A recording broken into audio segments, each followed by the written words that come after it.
इस नए विश्लेषण में सभी का स्वागत है। आज के इस डिजिटल दौर में फ्रीलांसिंग या स्वतंत्र रूप से काम करना अब सिर्फ किसी एक हुनर तक सीमित नहीं रह गया है।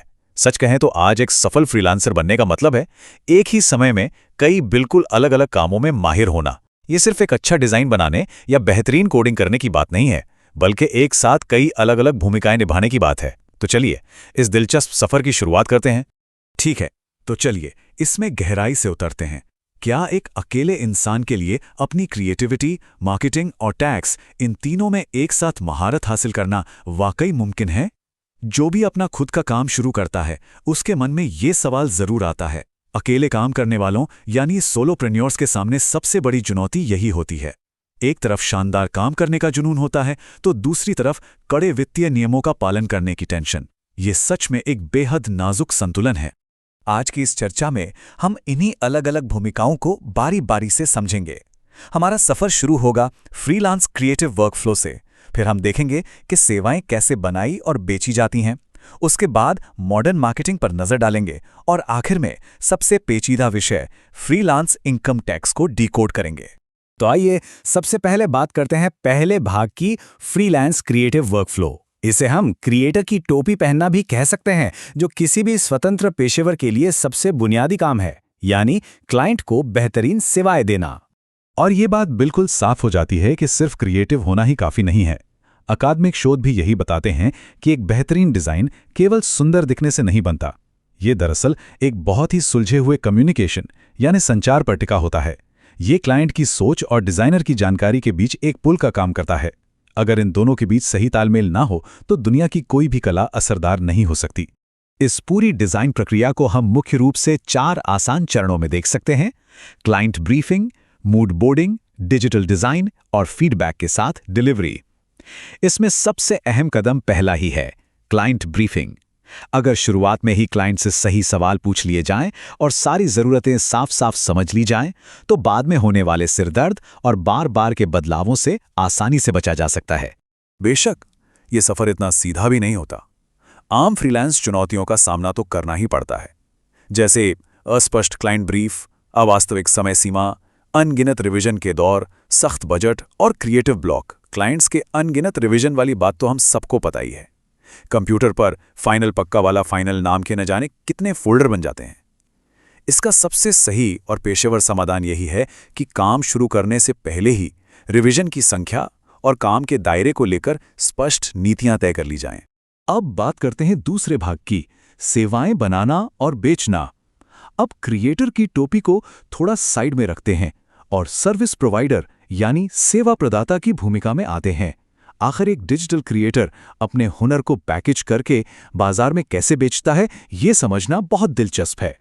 इस पूरे मॉडल में जो बात वास्तव में ध्यान खींचने वाली है वो है मात्र 299 रुपए का ये आंकड़ा। आज के बाजार में सेवाओं की कीमत और स्पीड पूरी तरह बदल गई है। एक हालिया केस स्टडी के मुताबिक लोग कैनवा का इस्तेमाल करके शादी के निमंत्रण वाले वीडियो बना रहे हैं और उन्हें सिर्फ 299 रुपए में बेच रहे हैं।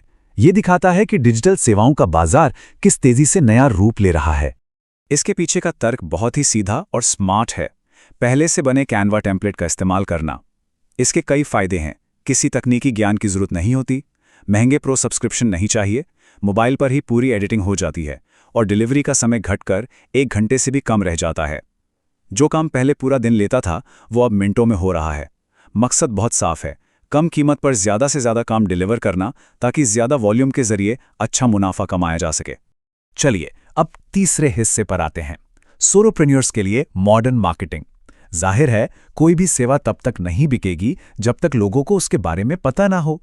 यहीं एंट्री होती है मार्केटर की टोपी की। आइए देखते हैं कि 2026 के इस दौर में लोग अपनी सेवाओं को भुगतान करने वाले ग्राहकों तक कैसे पहुंचा रहे हैं। मेटा के सीईओ एडम मोसेरी का यह विचार बिल्कुल सटीक बैठता है। आकर्षक रील्स बनाना इंस्टाग्राम पर अपने फॉलोअर्स बढ़ाने का सबसे प्रभावी तरीका है। यह स्पष्ट रूप से बताता है कि आज के समय में शॉर्ट फॉर्म वीडियो, खासकर रील्स, किसी भी ब्रांड के लिए सबसे शक्तिशाली और कम खर्चीला मार्केटिंग टूल बन चुके हैं। लंबे और महंगे विज्ञापनों का जमाना अब काफी पीछे छूट चुका है। अगर 2026 के ग्रोथ टूल्स की बात करें तो सारा खेल मुख्य रूप से 2 प्लेटफॉर्म्स पर टिका है। व्यापक पहुंच के लिए इंस्टाग्राम रील्स और सीधे संचार के लिए व्हाट्सएप मार्केटिंग। स्वतंत्र पेशेवर आज इन्हीं का इस्तेमाल कर रहे हैं। रील्स के जरिए वो अपने काम को लाखों लोगों तक पहुंचाते हैं, लेकिन असली खेल इसके बाद शुरू होता है। व्हाट्सएप मार्केटिंग के जरिए वो उन व्यूअर्स से सीधी बातचीत करते हैं। यही वो कदम है जो सिर्फ वीडियो देखने वालों को असली भुगतान करने वाले ग्राहकों में बदल देता है। अब बात करते हैं चौथे और शायद सबसे अहम हिस्से की, फ्रीलांस इनकम टैक्स को समझना। पैसे कमाने के बाद सबसे जटिल भूमिका निभानी पड़ती है, और वो है अकाउंटेंट की टोपी पहनना। क्योंकि भाई जब पैसे कमाए हैं तो उनकी सही तरीके से रिपोर्टिंग करना भी उतना ही जरूरी है। तो मुख्य बात यह है कि फ्रीलांस टैक्स की जिम्मेदारियां नौकरी पेशा लोगों से बिल्कुल अलग होती हैं। यहां किसी भी तरह के टैक्स नियम का पालन करने की पूरी जिम्मेदारी खुद की होती है। कुल वार्षिक आय पर इनकम टैक्स, तय सीमा से ज्यादा कमाई होने पर जीएसटी, क्लाइंट्स द्वारा काटा गया टीडीएस, और अगर देनदारी 10,000 रुपए से ज्यादा है तो हर तिमाही एडवांस टैक्स, सारा हिसाब किताब खुद ही रखना पड़ता है। कोई कंपनी ये काम आपके लिए नहीं करने वाली। लेकिन घबराने की जरूरत नहीं है।